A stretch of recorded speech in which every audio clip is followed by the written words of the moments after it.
L'impact que j'ai, c'est quand je cours avec les valides, j'ai un peu une perte de puissance, mais j'essaye de ne pas y penser. Dès que je prends le départ avec des valides, de toute façon, c'est pour faire la course contre eux, donc je mets mon handicap de côté et le but, c'est de faire la meilleure performance possible. La particularité de Plouay, c'est les petites routes, il n'y a pas de plat, on monte, on descend, il y a plus de 2000 mètres de dénivelé, donc on est presque sur des étapes qui ressemblent presque à des étapes de montagne pour le peloton féminin. Bienvenue dans Ravito, le rendez-vous vélo du Télégramme. Ravito, c'est tous les vendredis à 18 h sur letélégramme.fr et sur la chaîne YouTube du Télégramme.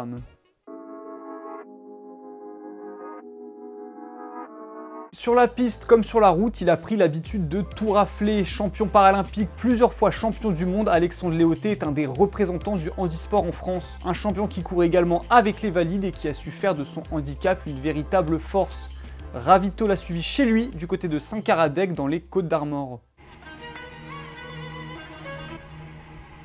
Au jour d'aujourd'hui, c'est mon métier, j'en vis.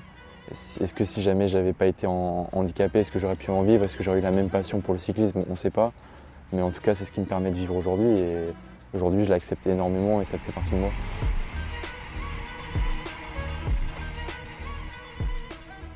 Je m'appelle Alexandre Léoté, j'ai 22 ans et je suis athlète paralympique en handisport pour le cyclisme. Donc je suis champion paralympique et 15 fois champion du monde.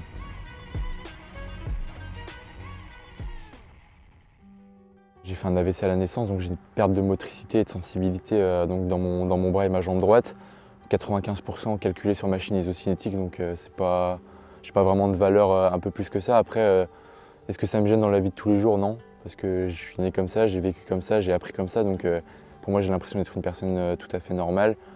Après, c'est sûr que dans la vie, tous les jours, il faut s'adapter sur 2 ou 3 trucs, mais non, j'ai toujours bien vécu avec ça. C'est sûr, il y a eu des petites périodes où c'était pas facile forcément, mais dans le sport, j'ai toujours été accepté. Dès mon plus jeune âge, dans le foot, il n'y avait pas de souci. Quand j'ai pris ma première licence au VCP Loudiac, pareil, j'ai très bien accueilli avec les autres cadets minimes du club. Donc le seul impact que j'ai, c'est quand je cours avec les valides, j'ai un peu une perte de puissance, mais j'essaye de ne pas y penser. Dès que je prends le départ avec des valides, de toute façon, c'est pour faire la course contre eux, donc je mets mon handicap de côté et le but, c'est de faire la meilleure performance possible. Après, c'est sûr qu'avec cette petite difficulté-là, il fallait avoir un mental pour pouvoir continuer. Ça n'a pas été facile tous les jours, mais quand on va s'entraîner comme tout le monde et qu'on se fait lâcher du peloton tous les week-ends les premières années, c'est là qu'il faut rester solide. Mais finalement, tu te forges un mental aussi pour l'avenir, et quand tu es dans les échappées pour jouer la gagne et que c'est dur, je pense que tu te mets un peu plus minable que les autres, et inconsciemment, c'est un apprentissage que tu fais aussi pour les années futures.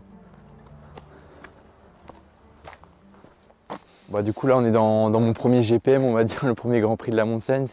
Quand j'étais petit, j'ai eu mes premiers vélos, c'était la première bosse que je montais, donc c'était toujours un moment difficile ces premières fois, mais voilà, ça a été le premier objectif réussi de ma carrière. Comme tous les parents, on a des jeux avec les enfants, et donc il allait faire ses petits tours de vélo, et puis il n'arrivait pas à la monter. Et puis j'avais dit, voilà, si un jour tu la montes, tu auras une surprise, quoi. Puis il a insisté, persévéré, un jour il a monté. Et donc pour moi c'était super, quoi. Donc c'était un peu mon champion, quoi. Donc je lui ai fait un maillot j'ai dessiné sur un t-shirt blanc, des liserés arc-en-ciel. Et donc il a eu son premier maillot de champion du monde, si on veut, de cette façon-là, quoi. Naturellement, il m'a demandé s'il pouvait faire du vélo. Au début, j'étais pas trop pour, par rapport à son handicap, quoi. Toujours un peu d'inquiétude, l'équilibre qui tombe. Enfin, j'ai connu ça, les chutes, c'est pas marrant, quoi. À force d'insister, on l'a inscrit dans un club, et puis voilà, il a fait ses débuts comme ça, quoi.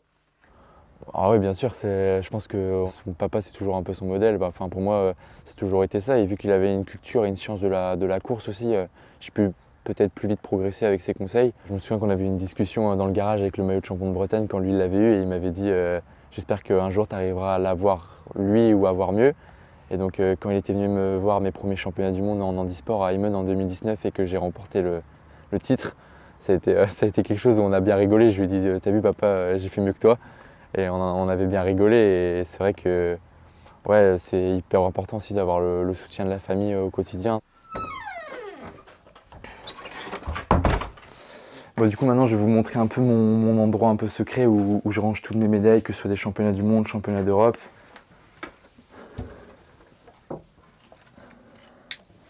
Voilà où je garde tous les trophées, médailles de championnat du monde, médailles de championnat d'Europe. Voilà, c'est un peu ici que je garde, c'est ma salle de trophées, on va dire. Je me suis pas amusé à compter, mais je sais qu'il y a 15 médailles d'or de champion du monde, 4 médailles 2 championnats d'Europe, donc après je me suis pas amusé à tout compter, mais ça commence à faire pas mal de médailles, donc c'est sympa. S'il était resté avec nous, ça l'aurait fait à l'aise. Là, j'ai dû aller le chercher. Et pour remonter à 50 à l'heure, tu mets 530. T'imagines que je laisse à 500 mètres 15e, je bascule dernier. En roulant à 340, hein. Pas en explosant. Hein. Ce qui le caractérise, en fait, c'est que s'il va réussir quelque chose, très vite, en fait, il tourne la page. Voilà, il a eu un objectif, il l'a réussi, et tout de suite, il fait un reset et il repart sur autre chose, quoi, assez vite, en fait. C'est ça qui est assez surprenant, en fait. Il prend pas le temps d'apprécier vraiment. Il repart tout de suite sur autre chose, quoi. Il rebondit sur autre chose assez vite, quoi. Bah, je suis content pour lui parce qu'on le voit nous au quotidien, c'est un travail de fou, quoi. Les gens ne se rendent pas compte, hein, mais c'est une diététique incroyable, il faut se coucher tôt. Des séances d'entraînement, il rentre dans un état souvent détruit, quoi.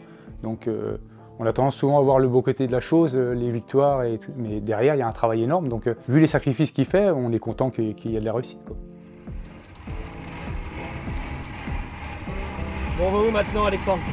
Voilà, du coup, on se dirige vers, le nouveau vélodrome de Bretagne. C'est là où je vais passer la plupart de ma préparation pour les Jeux de Paris. Donc, je vous y emmène là. Allez, c'est parti. C'est parti.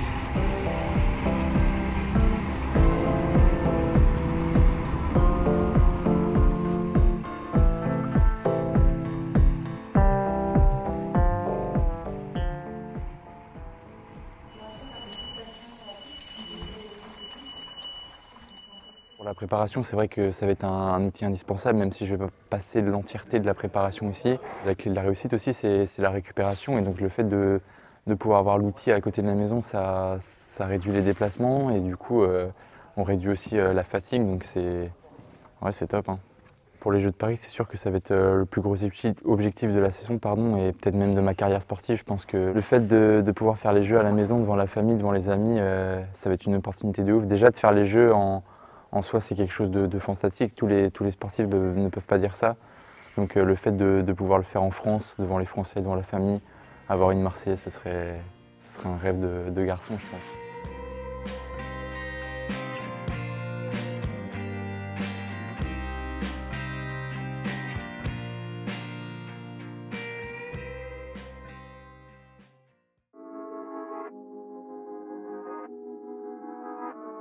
Trois infos au sprint cette semaine et un programme international pour Alexis Renard. Le coureur de Cofidis disputera bientôt la Maryland Classic aux États-Unis, puis il terminera sa saison en Chine sur le Tour du Guangxi. Mikaël Crispin sera au championnat du monde de Gravel. Le costarmoricain a décroché sa place la semaine dernière en Belgique lors d'une épreuve remportée par Wout van Aert. Pour rappel, les mondiaux de Gravel se tiendront le 7 octobre prochain en Italie. Swan approché par 2 équipes professionnelles, le coureur de Créactuel Marie Morin U22 est en contact avec la réserve d'Arkea BNB Hotels ainsi que le team CIC U-Nantes Atlantique. Pour rappel, il a notamment remporté Manche Océan cette année. Le Grand Prix de Plouay féminin, c'est ce samedi dans le Morbihan. Et pour l'occasion, Audrey Cordon-Rago était en reconnaissance sur le parcours il y a quelques jours. Elle nous livre ses impressions sur cette 22e édition. Ça a la particularité d'être une course qui est toujours un peu... où c'est difficile de vraiment connaître la fille qui va gagner parce qu'on a toujours des surprises. On a eu des gagnantes différentes presque tous les ans depuis 10-15 ans maintenant. Donc c'est assez atypique par rapport à ce qu'on peut connaître sur d'autres courses où oui, on sait déjà pratiquement à l'avance quelles sont les 5-10 filles qui se joueront la gagne. Il n'y a pas de grosse nouveauté par rapport à l'année dernière. Et l'année dernière, ça avait vraiment donné une course hyper intéressante. Donc là, ils ont rajouté quelques difficultés. Mais la particularité de Plouay, c'est les petites routes, il n'y a pas de plat, on monte, on descend, il y a plus de 2000 mètres de dénivelé, donc on est presque sur des étapes qui ressemblent presque à des étapes de montagne pour le peloton féminin, donc on ne se rend pas bien compte parce qu'il n'y a pas de long col de montagne, mais on monte et on descend tout le temps, donc c'est très usant. Bon, on espère que la météo ne s'en mêlera pas, mais si on avait de la pluie, ça peut vraiment rendre les choses encore plus compliquées. Donc non, c'est vraiment un parcours exigeant, mais extrêmement intéressant à regarder pour le public aussi. Je pense que c'était important de redynamiser cet attrait du public. La pause ravito, c'est tout pour cette semaine. On se retrouve vendredi prochain à 18 h sur letelegram.fr et sur la chaîne YouTube du Telegram. D'ici là, bon week-end, bonne semaine et bonne course.